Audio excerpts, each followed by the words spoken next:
Hey, everybody. Good afternoon, everybody. My name is Jafar Husain, and you're at the Async JavaScript and Netflix talk. I'm just going to introduce my co-presenter here, Matt Podwysocki. Hello. A little bit about me. I'm the cross-team technical lead at Netflix. I got 13 years in this industry, formerly worked at Microsoft and GE. And I got about 6 years of experience building applications with FRP. And Matt? And I am a software engineer at a small company called Microsoft, and I actually work on the reactive extensions, which we're talking about today. So this presentation is really the story of how Netflix solved big async problems by thinking differently about events. Now, I'm going to go back about 3 years, and really at Netflix, the thing about our app is it's very asynchronous, right? And I think this is true of most JavaScript UIs. You're dealing with async problems all over the place. We had app startup, which was a very asynchronous process. We were waiting for a platform to load, and we're waiting for a variety of requests to come back. We have to coordinate all that. Player, of course, is naturally asynchronous because somebody can start playing and they can cancel while we're authorizing. Data access, obviously, asynchronous, right? We might have to coordinate data access from different sources. We might, who knows, maybe we're integrating with Facebook while making a concurrent request to our server. And animations. We have a lot of animations in the Netflix application. And animations are asynchronous, and they require a lot of coordination. View model binding. As that model changes, we want to keep that view up to date. And so that process can be asynchronous as well. With all these asynchronous problems come issues like memory leaks, race conditions, callback hell. We find ourselves increasingly, what we were doing is we were building complex state machines to try and coordinate all this concurrency. And sometimes that state machine would sort of get in the wrong state, and we'd have to sort of fix that. And we had to deal with error handling too, which is really painful when you're doing async programming, because of course when you're doing synchronous programming in JavaScript, you have try and catch to rely on, right? And if there's any kind of error in the system, it's just going to be propagated up and handled. But if you're in callback hell, not so much. So let's take a look at an example of that. So this is sort of representative of the type of code that we used to write. And so this is a simple function that authorizes when you attempt to play a movie. We might go off and authorize a license, right? So why is async so challenging? Well, for one thing, it introduces all this extra state to sort of keep track of what's going on. So for example, I need to keep track of, I'm doing a concurrent request here for both the movie ticket and to try and find if my player is initialized yet. And so I introduce these variables to keep track of it, right? Because I want to do something when both is done, but as they come in, I have to track that. And then, as I mentioned earlier, forwarding up errors. An error can happen in any one of these callbacks and has to be forwarded up, right? And so without the benefit of try-catch, I have to do error forwarding myself. And I threw in a bug here just to sort of point out the problem. When you're subscribing up to events, you can always forget to unsubscribe from that event, which I do in this example, right? I subscribe up from the cancel button, but I forget to unsubscribe from it, which means I'm going to leak memory as this program runs and the more and more movies that you watch. Those are pretty tough to track down. Yeah, and when in the grand scheme of things, what you end up with is a nice big pyramid for your code, or what we could sometimes call a cow's head, in terms of your code just starts to walk off the page eventually unless you start to really get it right. So let's actually do some time travel. So we already did some time travel back to 2011. Let's go back a little bit further. How many people were programming back in 1994? Oh, fair number, actually. That's kind of impressive. So how many people actually remember? Let's go back to even further. Who remembers this book? How many people have copies of it? That's pretty darn impressive. So there were a number of these design patterns that ultimately came out of this book that we still use today. One of those, obviously, is the iterator pattern. The iterator pattern, the idea is that we can take a collection and we can start iterating over it synchronously, pulling values as they come through. Additionally, they had this thing called the observer pattern. So the observer pattern was the idea that you could have some sort of event sync, and then you could start registering observers into it, and then it would start firing back at it. And what you see is most of those times, that exact pattern is what you see for most event handling systems nowadays. For example, in JavaScript, when you say window or document.add event handler or remove event handler, that's exactly the observer pattern. So way back when, on the Volta team, now the RX team, we decided to actually take a look at this a little bit closer and say, is there really any difference between the two, and can we kind of see if there's any similarities? So what we had is we had linked to objects in .NET, but we were trying to solve a different problem. The different problem is that we were trying to build large-scale JavaScript applications using C# so we could compile it and get it all to look nice so that we could actually do stream programming against events. So we started looking for that correlation here. And they didn't actually create any correlation at all in that book, but we were like, well, why didn't they? So we thought that was a little bit of an oversight on them. But so once again, iterator, I have some sort of function that it calls over and over and over again, but ultimately I have control of when that happens, because in the for each loop, I ultimately have control over the control flow. The observer pattern, not so much. You register a callback and it can fire when it's ready. So to resurrect an old joke here, in the observer pattern, producer iterates you. In that, you have largely no control. I'm just going to start throwing things at you because I can. And that's something that you can't really necessarily control. So it's really kind of the iterator pattern flipped on its head and said, instead of pulling directly values, I'm just going to start throwing values at you. So let's ask a question of ourselves. What really is the difference between an array, set, and mouse moves? Anything? I don't think, quite frankly, that there should be any difference at all, because they're both collections. In fact, I could even generalize it a little bit more and say both are databases. A mouse is nothing more than a database of potential mouse moves, mouse clicks, mouse downs, mouse ups, etc. It's something that we should be able to query and iterate over. And the same thing with arrays, sets, or whatever. So they're both really collections. So now let's actually just turn right over back to Jafar and talk a little bit about ES6. Yeah, so the technology we're going to talk to you about today has nothing to do with JavaScript 6. The only reason I'm going to give you this short slide is there's two reasons, actually. One is I'm on the TC39, and we want people to be excited about JavaScript 6. And the second is JavaScript 6 allows you to write much less code, and consequently, I can fit more code on my slides. So bear with me as we do a quick JavaScript 6 tutorial, all right? So in JavaScript 5, you guys are all used to writing functions this way, right? Now in JavaScript 6, you can get rid of all this boilerplate, and you can condense your code down to this. Right? I'll pause for applause. Yeah. So it's going to get a lot more easy to sling functions around in JavaScript. That's the end of that JavaScript 6 tutorial. Thank you. You're all experts. So as Matt was saying earlier, really the thing that these guys noticed over at Microsoft is, you know what, there's not that much difference between the iterator and the observer pattern. They're both basically ways of a producer giving data to a consumer one item at a time. The only difference is who's in control, right? In the observer pattern, the producer's in control, and it iterates you. And in the iteration pattern, the consumer's in control, and it decides when to pull values. So based on this discovery, this technology allows us to write the majority of our async programming with just a few flexible functions. And at first, these functions are going to seem to have nothing to do with async programming whatsoever, so bear with me, okay? For each. Everybody knows this, right? We've all used for each. Pretty straightforward. If I do this, I'm going to log these 3 items out to the console, okay? Who's used map? How many people use map? Okay, so we're all experts. I'll speed right along. We all know this is going to return 2, 3, 4, right? Map, I apply a function to every item in the collection, and I create a new collection. And this is the key thing I want you guys to pay attention. We're creating a new collection. We're not changing the old collection. We're taking in a collection and returning a new collection with each of the values transformed by that function. Right? So filter is similar. Filter, we apply a function to every item in the collection, and if it passes the test, it ends up in the new collection. We haven't changed the old collection. We've got a new collection. Now, I'm going to get 2, 3. I'm going to get 2, 3 here, right? If I apply that, that makes sense to everybody. And I'm going to show you one more function. This isn't in JavaScript. I'm just going to make it up, right?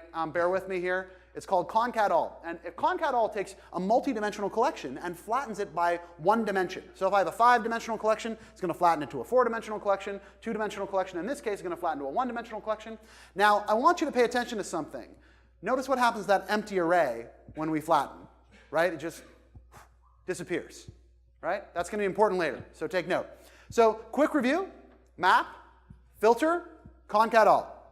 Pretty straightforward, right? Simple. So who uses Netflix? Yeah, all right. So how many of you have seen this new UI? I'm curious. Who's out there using it on their TV? OK, cool. So we worked really hard on this UI. I think it looks really nice. The Netflix model is really simple, though. I think we're all familiar with it. You got your list of genres. Within that list of genres, you have a list of movies. So we have a list of genres, and then within that, list of movies. Basically a two-dimensional collection, right? So let's use map, filter, and concatAll to get a list of your favorite Netflix titles, OK? So I'm going to create, remember now, when you're looking at these samples, arrow means function, right? So I'm going to create a function which, given a user, will get all of their top-rated titles. So what does that mean? Well, I'm going to first map over all of the video lists. So these are like your genres. And for each one of those video lists, I'm going to return another collection of the titles inside. But before I return that collection, I'm going to filter it for only those items with a rating of 5. So for every video list, I'm returning a collection that's filtered for only those videos with a rating of 5. Now that leaves me with a two-dimensional collection, because for every one of those video lists, I'm returning yet another collection. So we use concatAll to flatten that down into a nice flat list of your favorite titles. So that's what get favorite top-rated films does. Now, once we have that function, we can just call it, and then we can iterate over the results with forEach, right? We can consume the collection. Yep. Does that make sense to everybody? Yeah.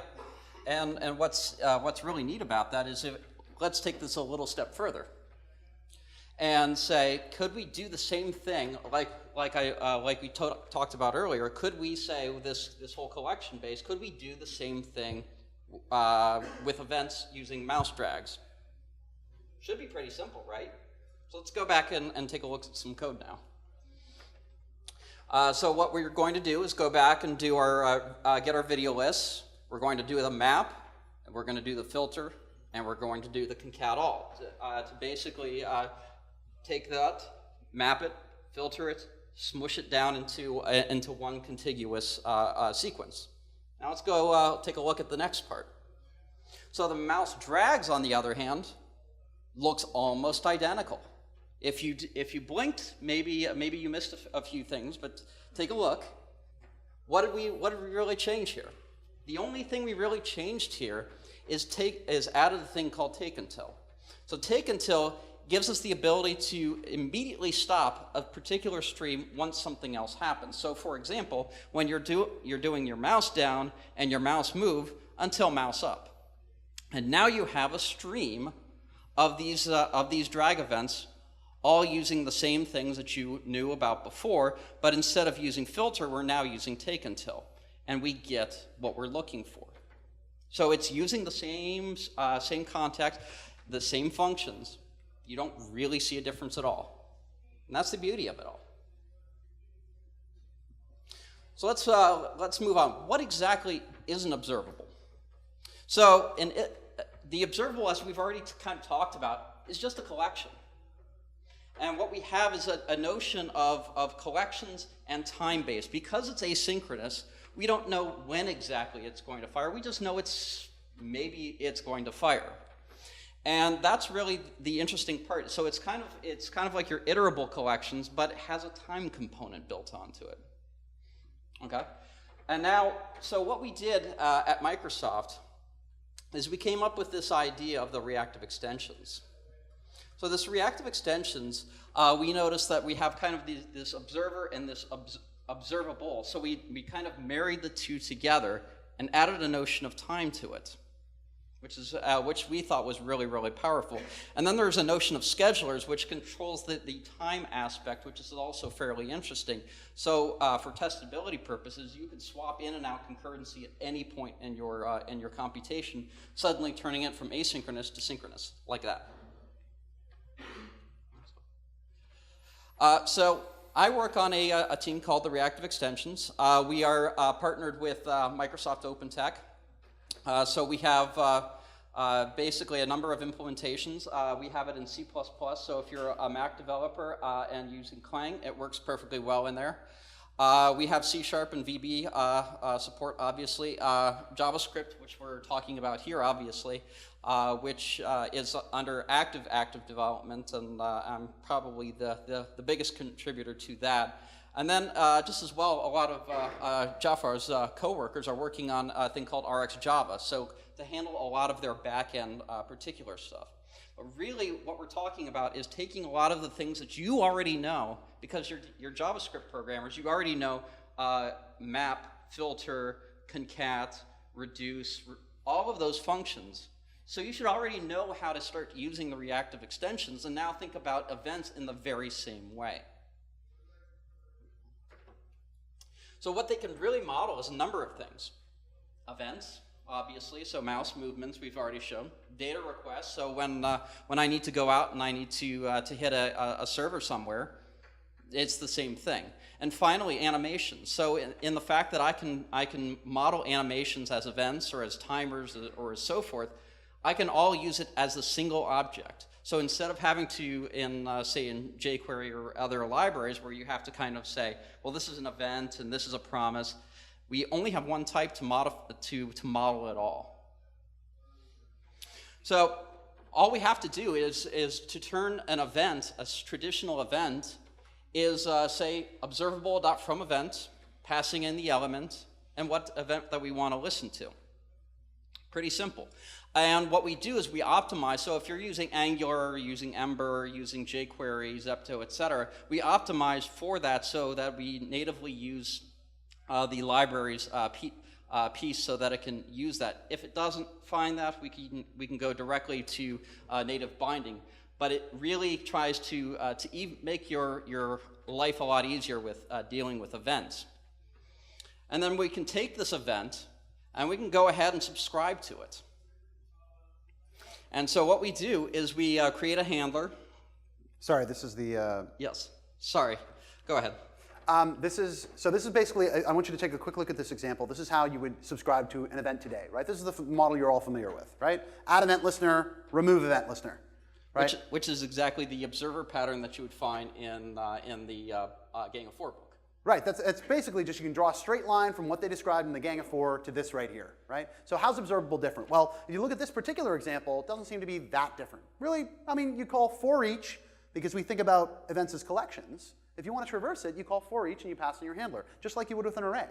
But if you want to unsubscribe, when you call forEach, you get this little subscription object back. You can call dispose on it. This isn't really materially different. This seems to be basically the same thing, just sort of a different way of doing it.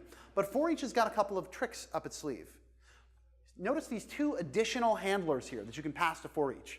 The second one gets called in the event that an error happens anywhere in that expression, like that expression that you saw a few slides ago, right? So it basically works the same way now as try-catch, that if anywhere an error occurs asynchronously in that large expression, it gets propagated up and you can catch it here in your forEach statement when you consume that collection.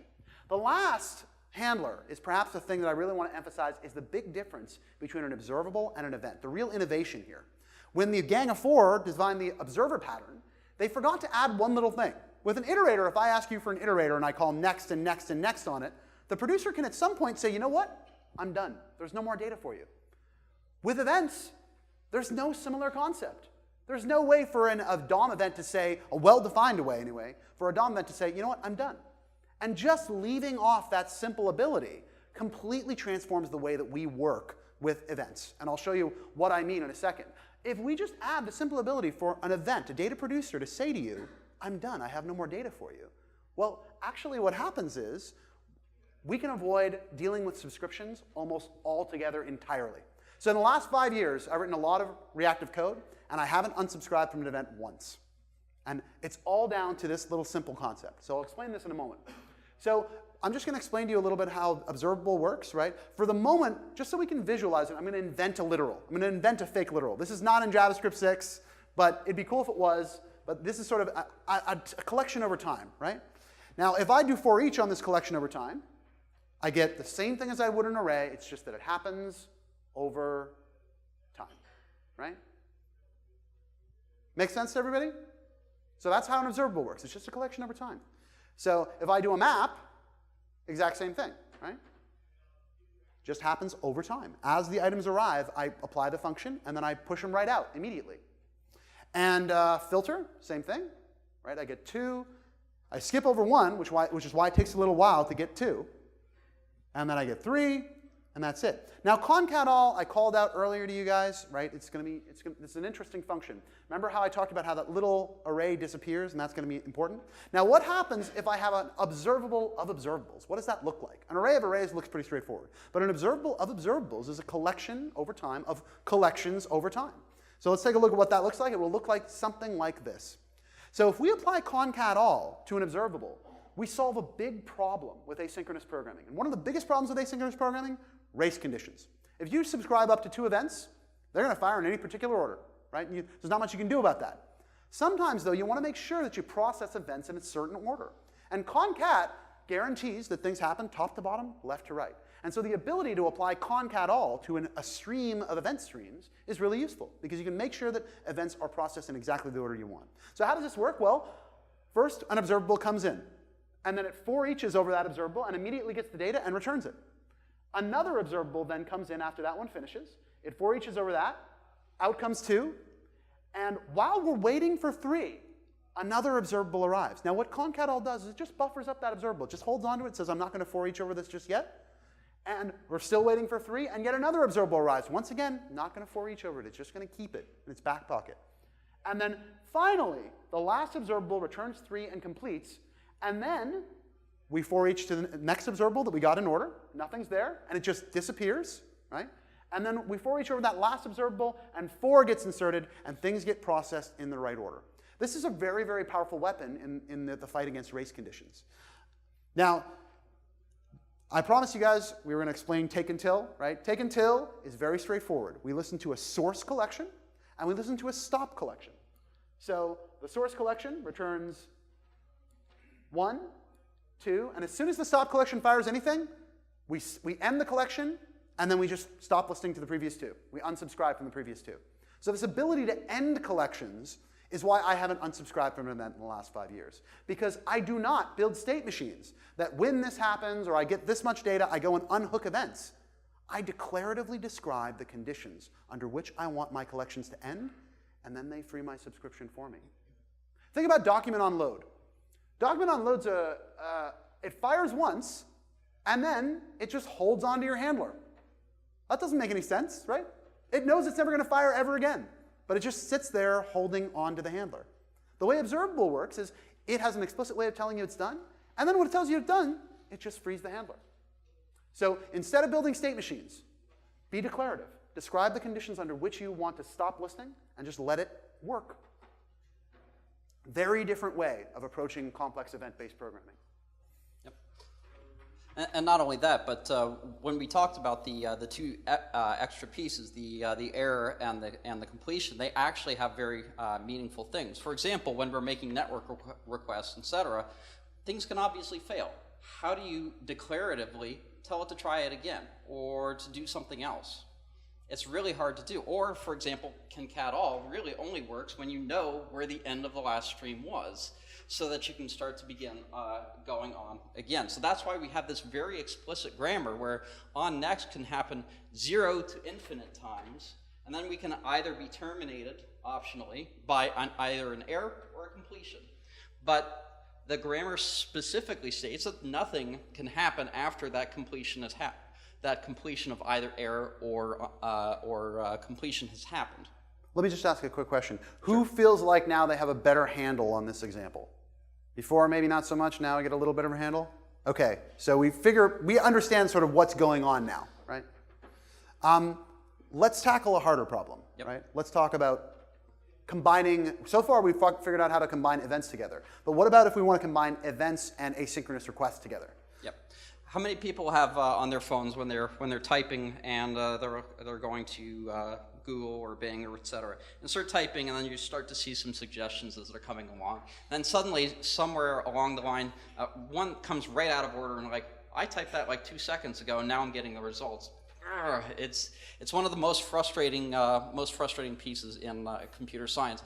And one thinks that, oh, this is a simple problem to solve, and it's actually fairly hard.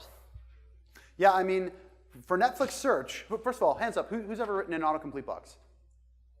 Right? How many people have done it successfully? It's a harder problem than it looks like, right? One is you've got, as Matthew commented earlier, you've got a race condition. If I type A and I send out a request for the results for A, and then I type B and send out a request for the results for B, is there any guarantee they're going to come back in the order in which I sent them out? No. It's really easy to end up displaying the results for A on top of the results for B.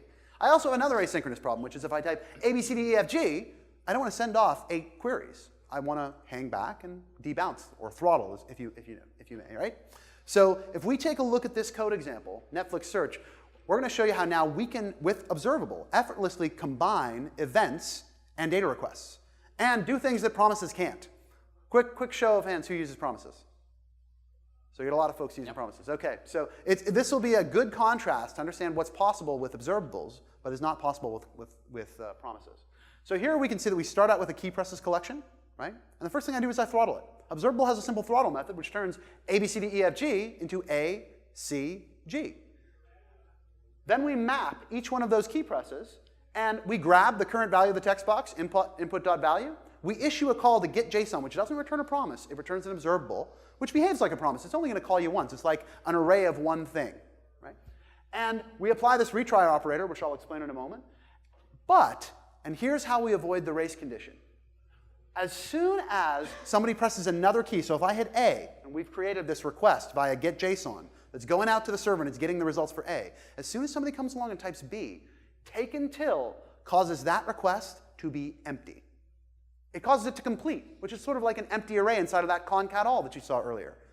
And then we apply concatAll to flatten that two-dimensional collection, because for every key press, we create another observable which has just the data, just the search results. So that's a two-dimensional collection. We apply concatAll to flatten it out. And those empty collections, those empty requests, just disappear.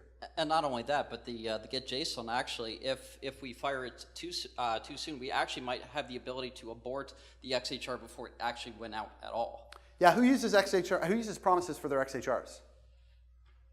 So cancellation is kind of important sometimes, especially in a situation like this where we're sending many requests potentially, right? A browser can only have so many open connections to the server at any given time. And so what you may find is if you're not canceling those requests after you make them, you might end up filling up your queue with requests that you don't even want anymore. Why will this happen with promises? Promises do not support cancellation. Promises/A spec does not support any notion of cancellation. With an observable, if you saw that subscription object back in that slide for each, when you call for each, you get this little handle to subscription, and you dispose of it. That will actually go and abort the XHR, which may remove it from the browser's queue and essentially cause it to never even go out in the first place if it was buffered up. Ask yourself what promises are good for as far as XHRs are concerned. One thing they also don't let you do is what we've done here, retry. How do you retry a promise? By the time you get a promise, it's hot. It's what we call a hot data source. It's already going. And so you can't apply a retry operator. A retry on an observable is very simple. It calls for each. If it gets an error back, it calls for each again and increments a counter. If it gets an error back, it calls for each again and increments a counter. And once that counter gets too high, it forwards along the error. Because you can essentially be what we call a cold data source in observable. We're lazy, right? And we're not going to do anything until you for each over us. So promises are great for XHRs that you never want to cancel and never want to retry. And in my opinion, that's not very many of them. Almost always you have to deal with network intermittent failures, right? So you're almost always going to retry your requests. So this allows you to do it composably in a way that promises can't. And, of course, promises can only call you once. I can't do this with a promise, right? This is a stream of values. Promises only realize one value, and then they're done. But one thing that's great about RxJS in particular is there are many operators, such as map and so forth, that do accept promises, and what we do is we wrap them for you so that you don't have to have any context switching between them. So under any number of things, whether it's concat or any number of things, we already do all that wrapping for you, so you can just pass in a promise directly, and we can do all the cancellation logic for you. So I'll give you one more example here, and that's the player. So let's take a look at the player callback hell that we saw earlier. And now let's take a look at how we would solve this with observable. So one last time, all those callbacks, all that state, right? So with observable, I visualize this as authorizations. That's what I'm interested in, right? I take these simple events of somebody pressing play and making a request to the server, and I imagine what the event is that I really want. And that turns out to be a nice stream of movie authorizations. And so I visualize it, and then I create it. I take these simple observables, and I combine them together to make complex observables. Now, we do this with functions all the time. I take simple functions, combine them together to make the larger, complex functions that I actually want. But when we can move to event-based programming, we kind of don't. We subscribe up to a bunch of events, make a little state machine, maybe call a method. What pops out is not yet another event. And it's good to do that. That's composable programming. We want to be able to take events, combine them, and make more complex events. And that's what we've done here. I've taken, first I call player.init, which returns an observable of 1, very similar to a promise. I map over that. I don't really care about the value that comes out of it. And I return a stream of all the play attempts. And you can think of this as just taking every play button click and turning it into an observable. For each one of those, I get a movie ID. And I return an observable that attempts to authorize that movie ID. I apply retry 3, just in case there's some sort of intermittent network failure. Now that's going to leave me with a two-dimensional observable, right? But notice what I'm also going to do is if somebody cancels or hits back or stop, I'm going to take until. I'm going to essentially complete that collection early and just have it disappear when I flatten it out. And now I take that two-dimensional collection, I flatten it with concatAll. I'm still in a two-dimensional collection because I've got the outer, for every player in it I'm doing this. I apply one more concatAll, and I get a nice stream of authorizations. Now there's nothing for me left to do other than traverse that stream of authorizations, right? I'm going to for each over them, and every single time I get one, I'm going to play that license. But notice that I've provided an error handler at the bottom here. If an error happens anywhere in this process, provided, and that error happens after we've retried 3 times, it's going to get bubbled up here and caught here. Does that make sense? That's the way that Netflix writes async code. We use really a handful of functions to do the vast majority of our async programming. And not only that, but just to go back to our earlier example, when we were talking about RX really being on all platforms, it really is. So for example, they could all be doing stuff in JavaScript on the front end, but the back end might be Java, might be Groovy, might be any number of languages. But you're still speaking the same language. You're still speaking RX. You're still speaking asynchronous behavior and event-based behavior in the same language, regardless of what the actual programming language is. You're all speaking the same grammar. Yeah, as a matter of fact, we actually, about a year ago, we started transitioning our client developers onto the server to write reactive asynchronous programs. And in fact, we used the exact same model. They would just pick up exactly where they left off. And on the server, the way our pipeline looks is that you have data coming in off of a stream, and then you have data being pushed out onto a stream at the end. We represent all the data coming in over a stream as observables. And then we basically compose one large observable by combining everything together using map, filter, reduce, merge, and zip. And at the end, we for each over it, and we push it out over a stream. What that means is if you look at Netflix's server code, it looks entirely like this. There is no mutation whatsoever. We're never really changing anything except at the edges of the system where we're reading off the stream and at the other edge where we're pushing out onto the stream. Now, when we go to the client and in JavaScript, we represent the data coming down off the wire as yet another observable. And we just keep on mapping and filtering and picking up right where we left off. So we have an end-to-end reactive solution. Yep. And not only that, but we could take this kind of example and actually take it a little bit further. What about a scrolling problem? Could you describe how you would handle, say, the scrolling problem of making sure that you're only keeping in memory what's actually on the screen and making sure that you get rid of the rest that you're not using? Right, and so a scroll event is just another stream, right? Now, I can listen for that scroll event and map over all the scroll events in my system and go ahead and return a request for the fragment of that data model which is actually visible at the moment, right?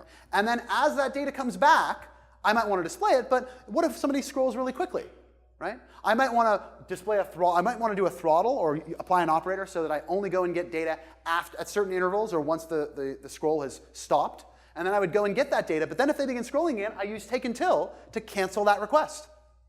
So it's essentially, you see the same structure again and again. Some event, some user event, followed by some request that gets canceled if another user event comes in. And you can apply this whole series of operators for controlling time, like throttle, to make sure that you don't get too chatty, essentially. Exactly. Yeah, like for example, when the row's visibility changed, well, that could be an event right there. And then when that event fires, that's when it knows, okay, TakeUntil, all right, I now know I'm going to start to unlisten to that particular row. It's going to clean itself up. And therefore, like Jafar said, he hasn't had to unsubscribe explicitly from any event at all. It was just done automatically, and therefore keeping your memory footprint rather stable, instead of having to keep these state machines of add and remove event handlers all over the place. Right. I'll give you another example. It's actually from the Netflix app that we worked on just, I have to say, a few months ago. Who uses My List in Netflix? I'm actually curious. Who actually adds to your My List collection? Okay, a few folks, right? Yeah, that's what our A/B tests show. Not many people use it. But when you add it, what we do is we poll for it, because you could be adding on your iPhone and you'd want to see it show up on your TV. And so whenever My List appears on screen, we begin polling for it. And that's yet another RX expression. We can tell, based on the scroll bar, when that list becomes visible. And then we create an observable that's just basically like a set interval. It's just going to keep pinging us every 200, in our case, probably 20 seconds, right? And then we make a request off to the server. And as soon as you scroll off, as soon as that My List disappears, we cancel all the outgoing requests. So the same, and the structure will look very much the same as what you've seen in this example. User input, create a request, cancel it if you get more user input. So basically, we've applied observable everywhere in Netflix to solve all of our async problems. We've solved async app startup. We coordinate all the concurrency now. It's pretty trivial for us. Player, as you saw earlier, all the player interactions are coordinated around observables. Data access, we built a whole data access framework on top of this technology. And animations, we combine animations together with user input effortlessly. It's really easy for us to coordinate animations. View model binding, that's how we bind our view to our model. We listen for changes in the model. We use throttle to make sure that we don't have a notification storm, right? If somebody changes 15 things on the model, we don't update the DOM 15 times. And then we apply the changes after everything's settled down. So a couple of resources I want to call your attention to. For those of you who want to learn this technology, we at Netflix have probably trained about 50 devs, both UI and server, to do this. And probably a big story here beyond the technology is how you can get this stuff adopted in your company. What we've done is we've basically created a training program so that you can go from 0 to an RX expert pretty darn quick. And what we do is we sort of take you from loops, from the types of programming we're all used to, the types of programming we learned to do over the last 20 years, and allow you to write code with loops, and then gradually ease you into learning to write code with map, filter, reduce, merge, and zip. But the twist is we actually have you just do it on arrays. We don't even introduce observable until much later. And so you're comfortable using these functions to solve problems, basically to program without loops. And then, once you've gotten those sort of wax on, wax off exercises down, we introduce you to observable. And so you can now use the exact same approach that you've learned to use over in-memory collections to compose events and handle concurrency in your app. One of the things I want to sort of call attention to is that we as a developer community are witnessing something that's never really been seen before, and that's the end of the loop. One of the things, the phenomenon that's it's important to understand is that processors are not getting faster and faster at the same rate that they used to. Right? What's happened is that processors have become multiplying. And what that means is that if you write loops, it's a heck of a lot harder to parallelize a loop than it is to parallelize a map.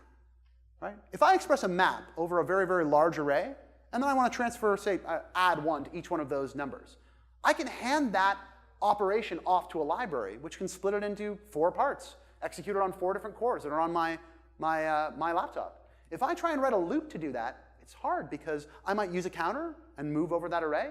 And then really what I've done is I've described how to do something instead of described what it is I want to do.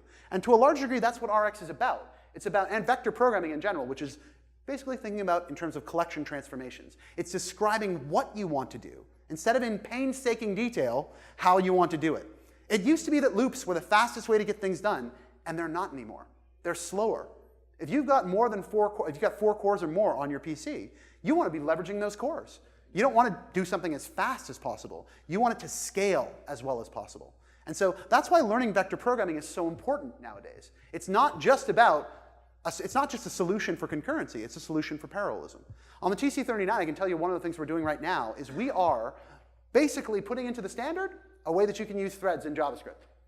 But we're not going to trust you guys to go off and create threads. We don't trust you. We don't even trust ourselves to go off and create threads. The only way we're going to allow you to access threads and shared memory parallelism is through map, filter, and reduce, and a few other of those vector methods. So if you learn to use these methods, not only will you get to learn how to transform your collection in high-level ways and be able to apply them to events, you'll be able to start to see your code continue to get faster year over year, right? Whereas if you sort of write a loop it's never going to get any faster. Or it's never going to get much faster in the same way that it did before. Exactly. And the beauty of RX, kind of the three things that what makes RX, we've got the observer and the observable, and we've already have those map, filter, concatAll operators that Jafar has talked about. But the third component is the schedulers, the idea that your concurrency model can swap at any point in the computation. So for example, I can now say, instead of happening immediately, I'm now going to say it now happens on process.nextTick inside of Node. Or it's going to use a mutation observer, so it's going to be really fast, a micro task. You ultimately don't care. You just want to know that you're going to get your result as fast as possible and let us do the delegation for you. Instead of having to tell us exactly how little things to do, just let it to us and we can optimize for your particular case and for your particular machine. And that's the beauty, really, of more declarative versus imperative programming. Yeah, well, just for those here, who does any server programming? I know we got a lot of JavaScript programmers in this. Node programming? So some Java, I assume, and some Node. RX loves Node. Oh, absolutely. Node and RX play extremely well together, so it's a match made in heaven. Leave those callbacks behind and start to think about things, especially if you're using things like WebSockets or persistent connections. Start to think about things as event streams. Right? Exactly. And we do have special bridges, so you can say from node callback or from callback, so you can pass in things like fs exists or fs rename. Suddenly it wraps any of those particular things as observables. You don't really have to care about it at all. And then then obviously when you subscribe to it, that's when you get the results. We are up on GitHub, so if you want to come check us out, we have lots and lots of documentation, API, and so forth. We're actively working on what's coming next. I mean, there are a number of things that in our mind really are kind of crucial to growing this particular thing. Since we're focused on the how and not the what.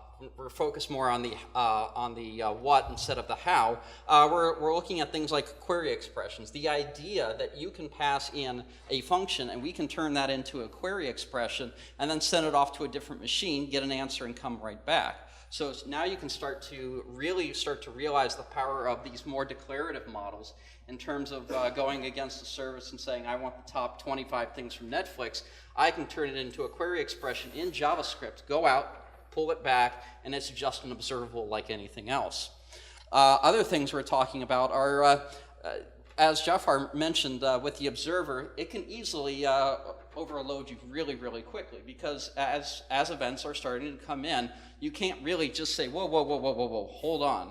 There are a number of options that we do have for that, which is the things like throttle and sample and so forth, to say I want one every second, or just hold up and wait a while. But we also have notions of pausable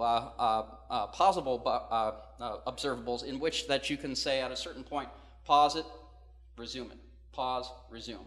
And in the same way that you can control it and say, okay, I only want 10 at a time. Now I want 20 at a time. So kind of changing the paradigm just a little bit. And we're working really together closely with all the other RX implementations out there to really make sure that when you go from language to language to language, you get the same experience throughout. Quick question. I think for those folks who want to, yeah, sorry, go ahead. Uh-oh, thank you. Is that a little better?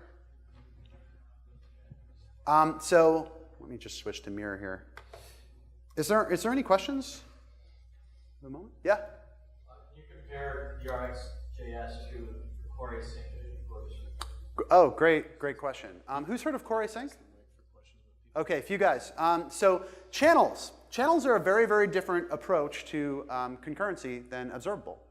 The key thing, I think, to understand about the way channels work is channels, I think, came out of a paper by Tony Hoare. Was it in the? Oh, yeah, long time ago. Long time ago. Clojure, for those of you who know who Clojure or ClojureScript, has embraced this model of concurrency. And to understand what the differences are, I'm not going to say that RX is better or worse, but there's definitely a different approach. The way a channel works is a data producer and a data consumer. As a data producer, I can send some data to a data consumer. But the first difference between that and event is every data producer the consumer can eat that item, but I can't multicast that same item to multiple consumers. So with an event works, we know that 17 people can hook up event handlers and get the same message. Not so with a channel. A channel has one producer and one consumer. Yep. Now the way that channel works is, if I send a value, the producer effectively blocks until there's a consumer available to come along and grab that value. And then the producer can sort of resume and do it. Exactly. And we do have notions kind of like CSP with subjects, which kind of combines the observer and the observable into one particular thing. So we have a subject, so now you can produce values and you can consume values on the same thing. So you could think of it just as a channel. So you could start to model it kind of in the same way. Yeah, I mean, personally, in my opinion, observable better matches the underlying data sources that we have to work with. We work with events under the hood, and multicast is a very, very common pattern. Yeah, and collections. And multicast is a very, very common pattern in UIs. And so I'll leave it up to the Clojure guys to explain why they think channels are a better abstraction in user interfaces. Yeah. So to reflect back, it sounds like the main difference you feel is that observables can dispatch to multiple people. Yeah, they're good for fan out, and then maybe I can do 5 or 6 things concurrently and then come back and meet at a certain point. In a way that channels don't really do that. They've got one consumer and one producer. Why does concatAll only affect one layer? Why not remove all of it? Great question. So I only showed concatAll. But the truth is, if you think about an array, how many ways are there to flatten an array? Pretty much one, right? One sensible way anyway. Top to bottom, left to right, just what concatAll does. But now imagine we have an observable of observables, like the example that we saw earlier. Well, when you've got a collection over time, there's more than one way to skin a cat. And in fact, let me see if we can find this diagram. So here's this observable of observables. Now there's more than one way that I can essentially flatten this, right? I don't have to flatten it as 1, 2, 3, 4, and basically only return items in the order in which the inner observables arrived. I can return items as soon as they arrive as well. So I'd end up with 1, 2, 4, 3. Yep. We call that merge. And that's basically what happens by default if you subscribe up to 2 events, right? Anything comes in any particular order. If you don't care about order, merge all is your flattening pattern. That's what you use to be more efficient. But there's one, and so what we find in Netflix is that there's only 3 flattening patterns that we use to solve nearly every async problem, whether it's on the server and on the client. And so you really just need to learn these 3. Concatall to solve for race conditions, merge all, but then there's one thing that sort of like sees that pattern that you've seen again and again with map and then followed by a TakeUntil, and it sort of formalizes it in terms of a flattening pattern. So let's imagine that we create a button, and when we click that button, we go off and make an XHR request. And you make that program, and you hand it off to your QA person. What's the first thing that QA person is going to do? I hate that. They're just destructive. They just want to break stuff. So we talked already around the problem around canceling requests if I was using promises, right? If I was using promises, I just fill up my queue. But if I'm using observables, I don't fill up my queue because I use a TakeUntil. But now if we imagine that as an observable of observables, so we get a new observable that's eventually going to give me data from the server every single time I get a button click, well then I could use a concatAll to make sure that all the results come back in order. But everything's going to take a really, really long time, right? By the 300th click, we have to wait for the previous 299 to come back before we even start the request for the 300th. So what switch latest, which is the last flattening pattern, which I didn't think I'd have a chance to show, but obviously I did.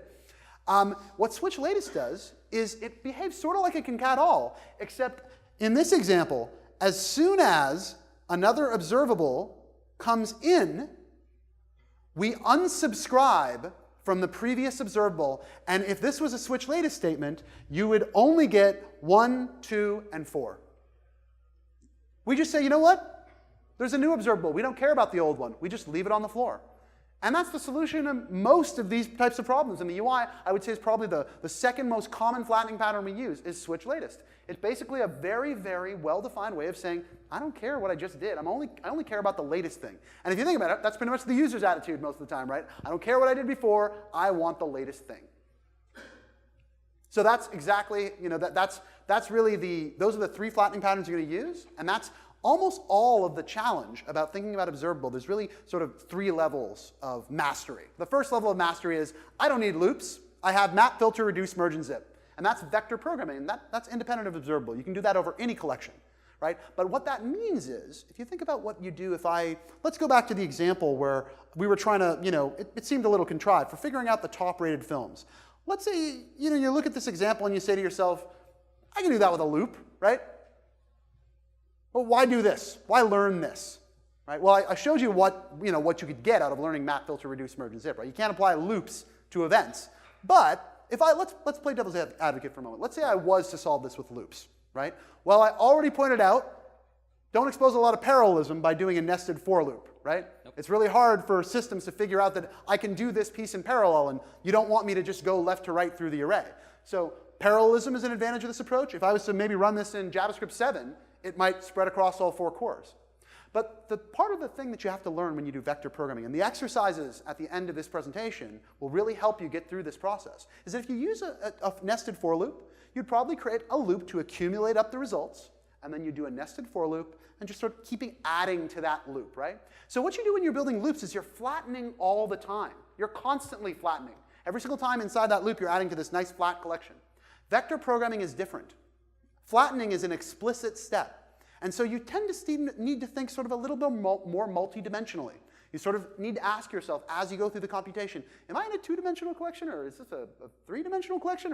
I assure you, at first, I'm not going to lie to you, it's tough. It's tough to think differently this way. But it's not because it's a more complex pattern. It's just because we learn differently. We learn in terms of loops. In many ways, if I see a loop, is it a map? Is it a filter? Are we doing a reduction? Am I taking many things and reducing them to one? At first, when you look at this code, it'll be more difficult. After you really get comfortable with map, filter, reduce, merge, and zip, when you look at code like this, it's much more self-describing than just 2 loops. I can do anything in a loop. I can do something specific in a map. So code begins to become more self-describing. It begins to talk to you, to explain what's going on. And so that's really the big benefit of learning vector programming. Not only does your code scale better, not only can it easily be transferred not only can you easily transfer these skills to handle concurrency, it'll start to become more self-descriptive. And not only that, but when we go back to the mouse drags, we're exactly describing the behavior that we want. We're kind of saying mouse down and mouse move, take until mouse up. Pretty self-describing kind of code, instead of having 3 separate handlers and then somewhere in there you have this little flag that says, well, is it down yet? Maybe yes. If it's not, then set it here. No, what we've described in a very linear way is this and this until this. There's a world of difference between writing a little machine, which when run, maybe will produce the right answer, which is what you would do if you built a little state machine and hooked up this event when you had a mouse down and then unhooked the event when you had a mouse up. There's a world of difference between that and writing the answer. This is an expression. It's a formula that's going to produce, that is the answer. It's not a machine that hopefully when run will produce the right result. And so it's not even about lines of code. It's about correctness. So I didn't finish what I said earlier. I think there's a couple of levels of mastery. The first is learning vector programming. The next is you add this new dimension. First you have to think about dimensions of collection. Then you add this new dimension of time, and you figure out there's more than one way to flatten down. And then once you get to that point, the last step is learning how to control side effects, and then you'll be pretty darn good. You'll be where most Netflix developers are in terms of their mastery of async programming. Yeah. And just as well, if you go to our repo, we have a lot of documentation on not only the API, but really how to get started. Kind of describing the major concepts behind all of the things, and then mapping some of the concepts from your favorite libraries that you already use. Because we believe that you shouldn't throw away all your existing knowledge. In fact, we nicely plug in with Angular, React.js, whatever you want to use. We obviously can work with their event systems, their HTTP, whatever it is. And that's really the beauty of RX, is it just fits in so nicely into those really, really complicated areas that have been traditionally hard to solve. We should probably break for questions. Is there any questions we got? Yep. Do you use this tag for every single event in every JavaScript program? For example, the plus minus that's hiding and elapsing one other element and is not complex in any way. It has no. No, I wouldn't say yes to that. I wouldn't say every single element. But if you look at an individual event, it might seem simple. Oh, well, I'll hook up an event, and then I'll hide the div, and I'll unhide the div, right? Well, you've hooked up an event to that. If it's a single page app, maybe you're going to hide that div containing that particular plus minus sign, right? When you hide it, do you still want your event handler hooked up? Maybe you do, maybe you don't, right? I'm going to go out on a limb and say I don't. I don't want resources being held onto. I might actually want to completely free that DOM element, right? So maybe I'll just throw the DOM element away. Oh, wait, I've got these handlers hooked up, right? Or well, I'm doing a poll inside of that. Remember I mentioned earlier, we might poll, which means I've hooked up to a set interval handler right at the top of the window. And so if I just free that DOM element, it's not really gone, is it? It's actually, we've got a memory leak because it's hooked up. Yep. I've said this earlier. I think most simple asynchronous programs are actually mirages. When you get into it, oh, I'm just going to listen for these two events, and when they're both done, I'm going to do this. On closer inspection, usually there's something more complicated about it. It's not so much that I want to hook this handler up and then just have it flip on and off. It's that I also want to unhook it when somebody hits the back button, or if I'm in a single page app, for example, right? So even simple async programs problems aren't as simple as they seem often. And so if we were doing anything more than a simple operation, yes, on that callback hit, yeah, we'd probably convert it to an observable and then start composing it. Yeah, and the beauty of this mouse drags thing is the idea is when you unsubscribe from the whole thing, it goes from the bottom on all the way up to the top, releasing all of the handlers all throughout the entire chain. Not just the last one, all of them. So that means there's no chance for a leak. Right. So any other questions? Yep. How does RxJS play along with things like Backbone, or fit in with things like Backbone or Angular and jQuery? Very good question. We actually have libraries out there on GitHub that hook directly into jQuery. Like I said, we already use on from event, we use the on jQuery on method, so if you want to take a particular element and listen to it on that. Angular, we have rx.angular.js, in which we have various directives for Rx in particular out there. So if you go to github.com/reactive-extensions, you will find all of our particular bindings out there. And we're always looking for more. So we are Apache 2 licensed. We'd love to take pull requests. So if you've got another library that you think is a good possibility for us to hook into, we would love to hear it, and we would love to start it with you. Any other questions? Thought I saw a hand earlier. Yeah? Is the JavaScript object.observe implemented in this, or is it? No, object.observe does not implement any of this. Object.observe accepts a callback, and then it will invoke that callback, and then you can call object.unobserve. First thing I'm going to do is I'm going to wrap that as an observable.